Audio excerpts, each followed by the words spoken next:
gunshot cracked across a dusty street. A boy stood frozen in the middle of the road. A woman's body slammed into him from the side, knocking him down. Another shot rang out. Then another. 3 bullets tore through her back in less than 2 seconds. She did not let go of the child. Her arms wrapped tight around him, her wide body covering every inch of him from the gunman still standing up the street.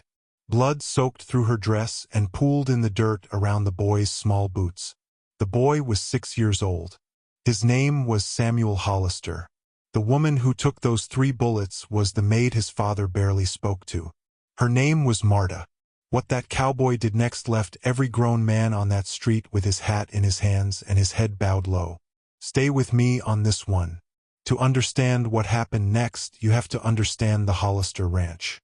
And you have to understand the man who ran it. Cole Hollister was 34 years old. He stood 6 feet 2, lean as a fence post, with the kind of pale gray eyes that did not blink much. He owned over 4,000 acres of cattle country south of the High Pass. He had built it himself from a single bull and a worn-out horse. Men respected him. Men also feared him. He spoke when he had to and not a word more. His wife had died 3 years back. Pneumonia took her in the winter of the long snow. After that, Cole stopped speaking at the dinner table. He ate. He worked. He raised his boy. He hired help to do the rest. Marta came to the ranch about a year after Cole's wife passed. She was 31 years old. She was a big woman. Heavy. Wide in the shoulders, wide in the waist. She walked slow because her knees hurt her. She did not speak much English. The cook hired her without telling Cole, and Cole never bothered to ask where she came from. The men on the ranch called her the Heavy One when she could not hear. Some of them did not even know her name. They would say, "Tell the Heavy One to bring more bread." Cole heard it once or twice and said nothing. Here is the thing about Marta, though. The boy loved her. Samuel Hollister was 6 years old, and he had lost his mother before he had memories of her. The ranch hands were rough men. His father loved him in his own way, but his father did not know how to sit on the floor and play. His father did not know how to sing a song over a fever. His father did not know that a small boy needs to be held without being asked. Marta knew. Every evening, after the work in the kitchen was done, Marta would sit on the back porch in a wooden chair that bent under her weight. Samuel would climb into her lap. She would sing him quiet songs in Spanish. She would brush his hair with her thick fingers. She carved him a small wooden horse one Christmas, no bigger than his hand, and he carried it in his pocket everywhere he went. Cole did not see any of this. Not really. He saw the boy was fed. He saw the boy was clean. He saw the kitchen ran smooth. That was all he asked. He paid Marta a fair wage, and he did not look at her twice. Now here is what nobody at the ranch knew yet. There was a man named Tobias Bracken who owned the land just north of the Hollister spread. Bracken was a rich man. He had political friends. He had hired guns. And he wanted Cole's land. He wanted the river that ran through it. He had been trying to buy Cole out for 2 years. Cole had said no every time. About a month before that day in town, Bracken had sent a letter. The letter said Cole had one more chance to sell. Cole had thrown the letter in the fire. 2 weeks later, 3 cattle were found dead in the lower pasture. Their throats had been cut. Cole sent 2 of his best men to ride the fence line every night. 1 week after that, the bunkhouse caught fire in the middle of the night. The men got out. The horses got out. The building burned to the ground. Cole rode into Bracken's office the next morning. He stood in front of Bracken's desk. He told him, plain as a hammer, that if anything else happened, Cole would settle it himself. With a gun. Bracken smiled and offered him coffee. Cole rode home and started teaching Samuel to ride a small pony. He said nothing to the boy about Bracken.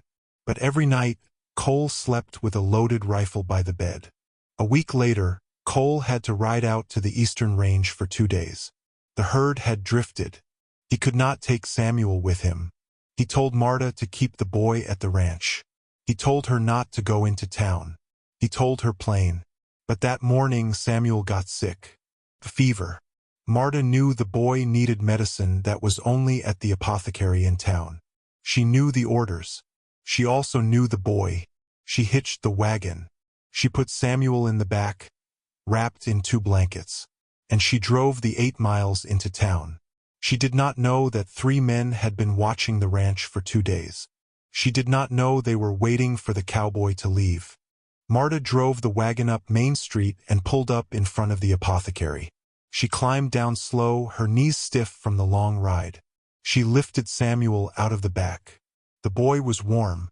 His cheeks were flushed. He held the little wooden horse against his chest. "Come, mi niño," she said, taking his hand. The apothecary was 3 doors down from the saloon. The street was busy that morning. Wagons, riders, women with baskets, 2 men loading flour onto a buckboard. Marta did not see the 3 riders who had come into town from the North Road that same morning. She did not see them tie up at the saloon. She did not see one of them step out onto the boardwalk and look down the street and recognize the boy. She bought the medicine. She paid the man behind the counter. She thanked him in her quiet voice. She walked back out into the sunlight with Samuel's hand in hers. That was when the first man stepped down off the boardwalk. He was tall. He wore a long coat. He had a pistol in his hand already. He was 30 yards down the street. Marta saw him. She did not understand what she was seeing right away. She saw a man with a gun. She saw 2 other men step out behind him. She saw the way the 3 of them looked at Samuel. Her stomach dropped. She knew. She pulled Samuel close to her.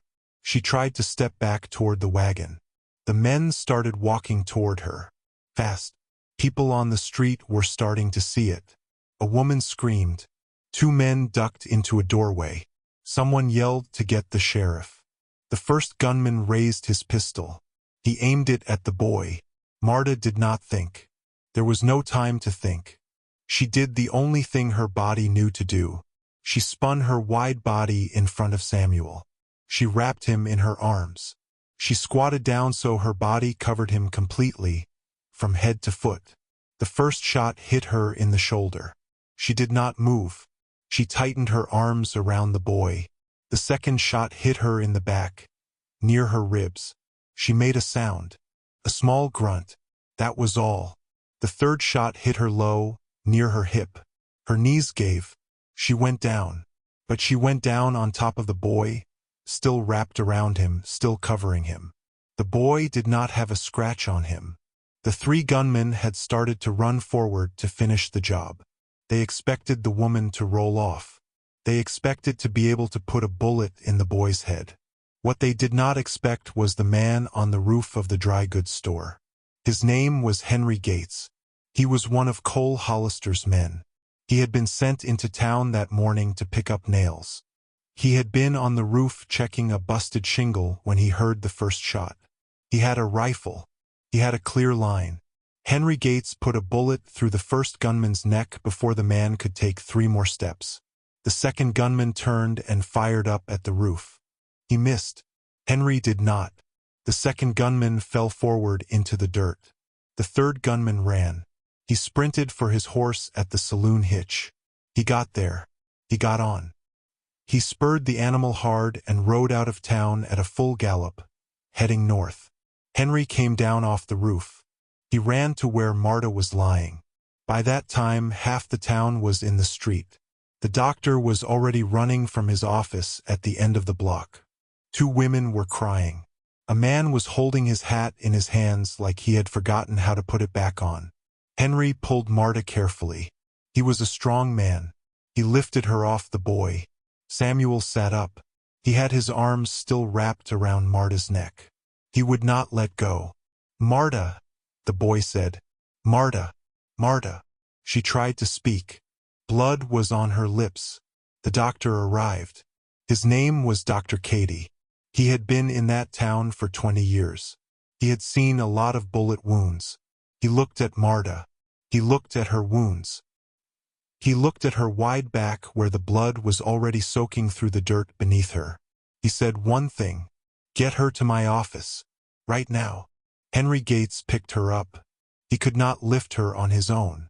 Two other men came forward. Together, the three of them carried her down the street to the doctor's office. Samuel walked beside them. He held the little wooden horse in one hand. He held a fold of Marta's dress in the other. He would not stop walking next to her. Inside the office, the doctor went to work. The first bullet had only grazed the shoulder muscle. The second was the bad one. It had gone in near her ribs. The third had lodged in her hip bone. The doctor pulled the second bullet out. He pulled the third bullet out. He cleaned the wounds. He stitched. He worked for over an hour. Meanwhile, Cole Hollister was riding back from the eastern range. He had finished his work early. He was riding home easy. He met one of his men on the road. The man had ridden hard from town. The man was pale. "Boss," the man said. "Town. Now, your boy." Cole did not say a word. He spurred his horse. He rode the 8 miles to town in less than 30 minutes. He came down Main Street at a gallop. He saw the wagon. He saw the dark stain in the dirt. He saw the crowd in front of the doctor's office. He swung off the horse before it had stopped. He pushed through the crowd. He banged through the door of the office. Samuel was sitting on a chair against the wall. The boy was alive. The boy had no wounds. The boy stood up the moment he saw his father. Cole grabbed his son. He held him. He pressed his face into the boy's hair. The boy whispered into his neck, "Papa, Marta." Marta took them. "For me." Cole looked over the boy's head. Marta was on the table. Her eyes were closed. Her chest was rising. Slow, but rising. The doctor wiped his hands on a towel. "She might live," the doctor said. "She's got more meat between those bullets and her heart than most. Saved her own life. Saved the boy's too." Cole nodded once. He set the boy down. He walked over to the table. He stood there. He did not speak. He looked at Marta's face. He looked at her thick hands lying on the white sheet. He sat down in the chair beside her. He took one of her hands in both of his. He bowed his head. The room was quiet. The doctor moved around in the back, washing instruments. The boy climbed into his father's lap and laid his head on Cole's chest. For a long moment, nothing moved. Nothing happened. The bullets were out. The bleeding had stopped. Marta was breathing. It looked, for one quiet moment, like the worst was over. It was not. The door to the doctor's office banged open.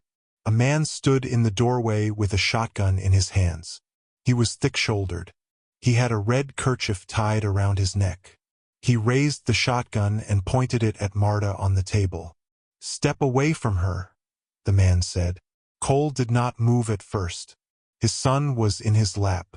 His hand was still on Marta's. He looked up slow. The man with the shotgun was breathing hard.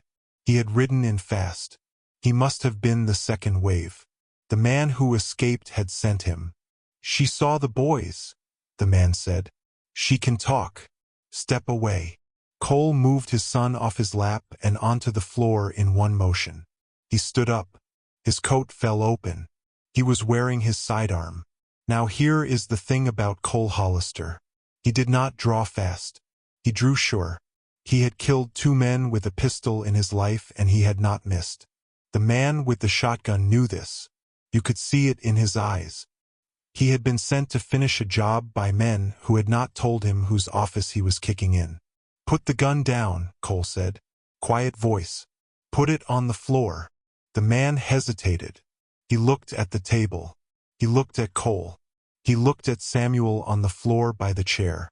He swung the shotgun toward the boy. Cole drew. 1 shot. The man dropped before the shotgun could level. The room was very quiet for a second. Then Samuel started to cry. Not loud. Quiet.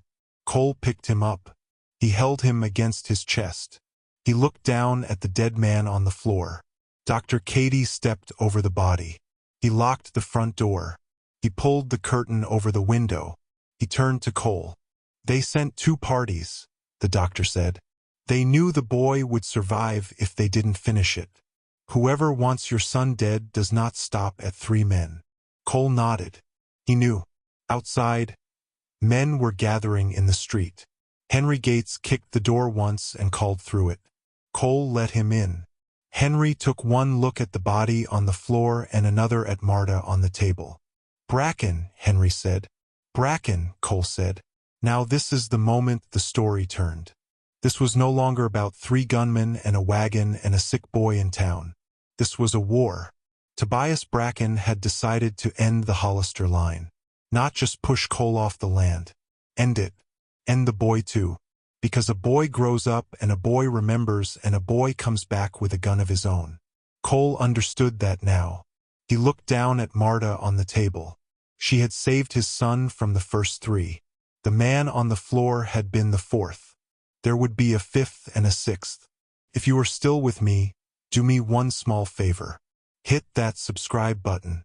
Because what Cole did over the next 2 days is the part of this story most folks have never heard.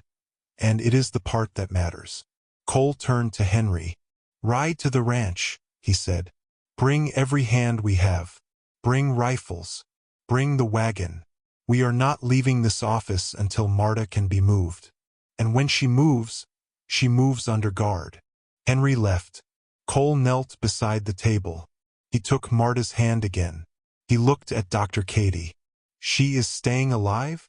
For now, Katie said. She is strong. But strong only goes so far. She will need weeks, maybe months.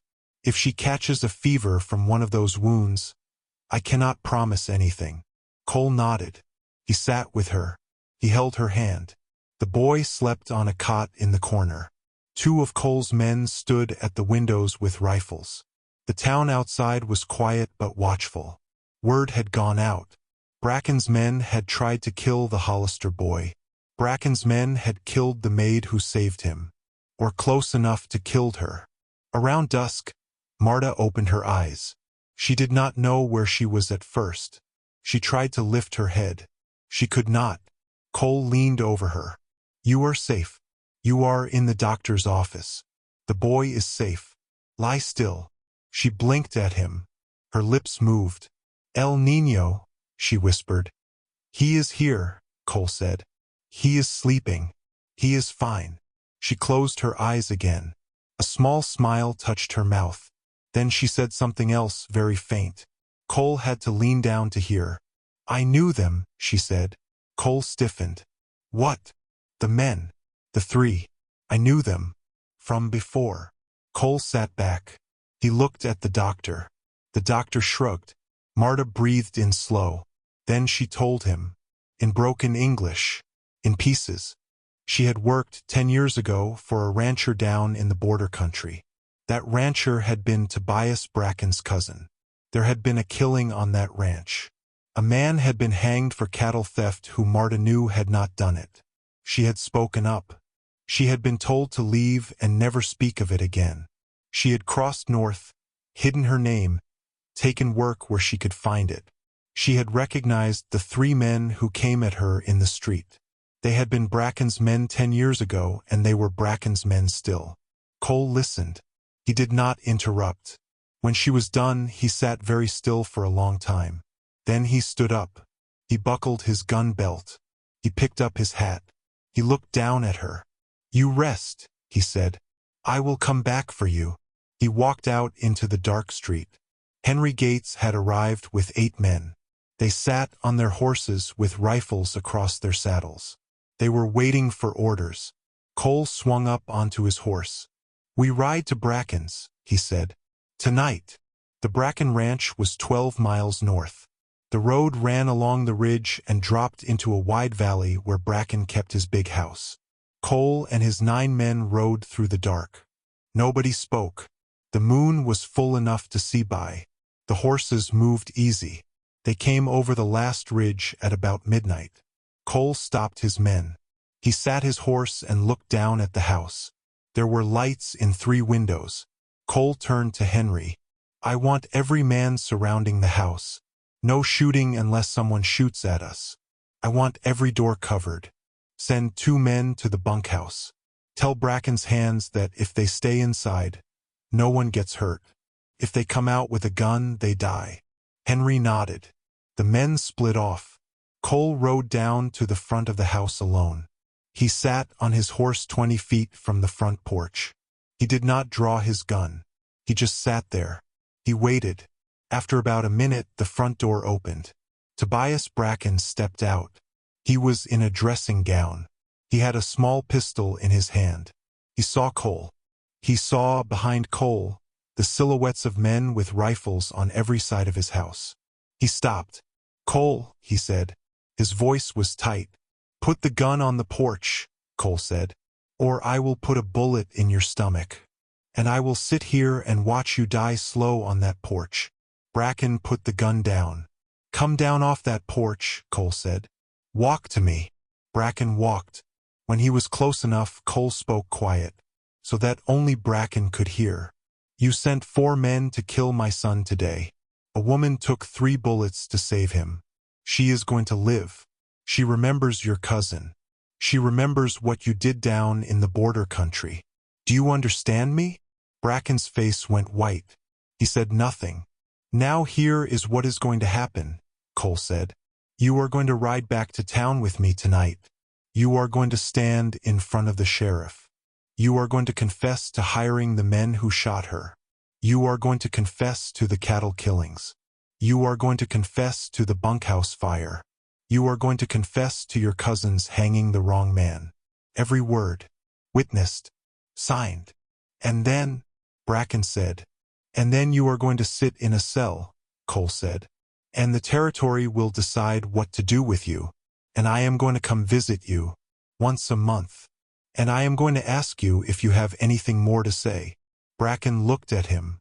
He looked at the men on the ridge with rifles. He looked at his dark bunkhouse. He nodded. They rode back to town just after dawn. The sheriff took Bracken's signed confession with 3 witnesses present. The doctor was one of the witnesses. Henry Gates was another. A telegraph went out to the territorial marshal that morning.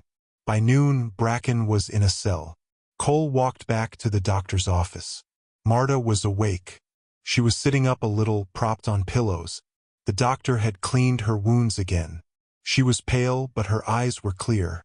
The boy was sitting on the side of the bed holding her hand. Cole walked in and stood by the door. He took off his hat. The doctor saw the look on his face and went into the back room. Cole came to the side of the bed. He pulled up the chair. He sat down. He did not speak for a long time. When he did, his voice was quiet. "Marta," he said, "I have not been a good man to you. I have not even called you by your name in this house. You worked under my roof for 2 years, and I treated you like furniture." She tried to wave a hand. "Senor Cole, please." "No. Let me finish," he said. "Please." She went still. "My boy is alive because of you. My boy is alive. There is no thank you. There is no payment.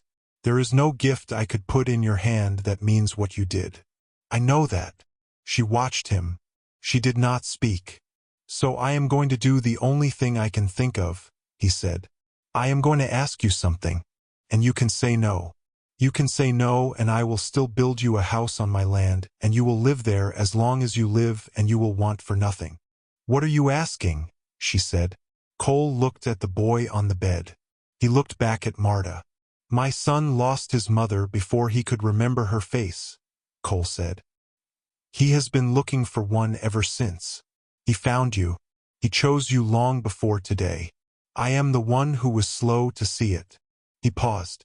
"I am asking you, Marta, if you would be his mother, not as a maid, not as hired help, as family, with your name on the deed of this ranch right next to mine and the boys, as an equal partner in everything I own. And if you cannot stand the sight of me as a husband, that is your right, and I will sleep in the other house and never bother you. But the boy needs a mother, and he chose you, and I am asking." The room was very quiet. Marta closed her eyes. Tears ran down her cheeks. She held the boy's hand tighter. She opened her eyes. She looked at the boy. She looked at Cole. "See," she said. "Yes, Yes, mi niño. Yes. Samuel climbed up onto the bed and put his head against her chest. He stayed there. Cole bowed his head. He put one hand on the boy's back. He put the other on Marta's hand. Outside, in the street, the men of the Hollister Ranch were standing around the doctor's office. Word had spread that something was happening. They saw Cole through the window. They saw the boy. They saw the woman. One of the older men took off his hat. The others followed. 10 cowboys stood in the dirt with their hats in their hands. That is what they meant when they said the whole street stood bareheaded. Cole walked out of the office an hour later. The men gathered around him. He stood on the boardwalk. He told them, plain as a hammer, what was going to happen. Marta would be moved to the ranch as soon as the doctor allowed. She would have the master bedroom. The boy would have the room next to hers. Cole would take the smaller room down the hall. Her name would go on the deed before the week was out. Any man who did not like that was free to draw his pay and ride. No man drew his pay. Henry Gates spoke for all of them. We ride for the Hollisters, boss. All 3 of them. Cole nodded. He walked back inside to sit with his family. Took Marta 7 weeks to walk on her own again. She had to learn it slow. The bullet in the hip had broken a piece of bone. The doctor came to the ranch every 3 days for a month. He brought clean bandages. He brought a small flask of medicine. He left smiling more than he came in. Cole had a room built for her on the ground floor of the main house. He did it himself with his own hands, with 2 of his men helping. Wide doorways so she could walk through with crutches.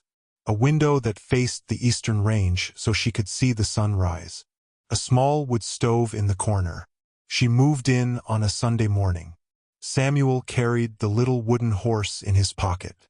He sat by her bed and read to her from a child's primer. He could only read a few words, but he read them all afternoon. The men of the ranch tipped their hats to her now.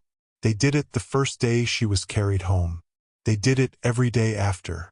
The cook, who used to call her the heavy one, cried when Marta came back to the kitchen for the first time, leaning on a cane. She begged forgiveness. Marta touched her face and forgave her without saying much. That was Marta. She did not have time to hold grudges. Cole was a different man. You could see it in the set of his shoulders. You could see it in the way he came home for lunch now. You could see it in the way he picked up his son and carried him on his hip around the yard. He had not realized, until that day on the street, that he had stopped seeing people. He had been so deep in his grief over his wife that he had hardened up and stopped looking at the faces of the people in his own house. He had paid them. He had treated them fair on paper. But he had not seen them. Marta saw him learning to see again, day by day. She did not say anything about it. She just made him coffee in the mornings and sat with him on the porch in the evenings. About 4 months in, on a quiet evening, Cole was sitting in the chair next to hers on the back porch. The sun was going down. Samuel was running around the yard with one of the ranch dogs. Cole spoke without looking at her. "My wife would have liked you, Marta." Marta nodded. She did not speak. "She was kind," Cole said. "She saw people. She used to say to me, 'The people in your own house are the people who tell you who you are.'" He paused. "I forgot that for 3 years. You reminded me." Marta reached over and took his hand. They sat that way for a long time, watching the sun go down. They were married in the spring. Quiet wedding. The preacher came out to the ranch. Samuel stood between them, holding both their hands. The men of the ranch stood in a half circle and clapped when it was done. The cook made a cake the size of a wagon wheel. Tobias Bracken was sentenced to 20 years in the territorial prison. He served 11 before he died of a lung illness. Cole did go to visit him every month like he had promised. He never spoke much. He just sat across from Bracken and watched him. He brought one piece of news each time. The boy was reading now. The boy could ride. Marta was walking. Marta was running the kitchen. Marta was running the ranch books too. Marta and the boy were happy. Bracken stopped meeting his eyes after the 3rd visit. Samuel grew up tall. He had his father's pale eyes.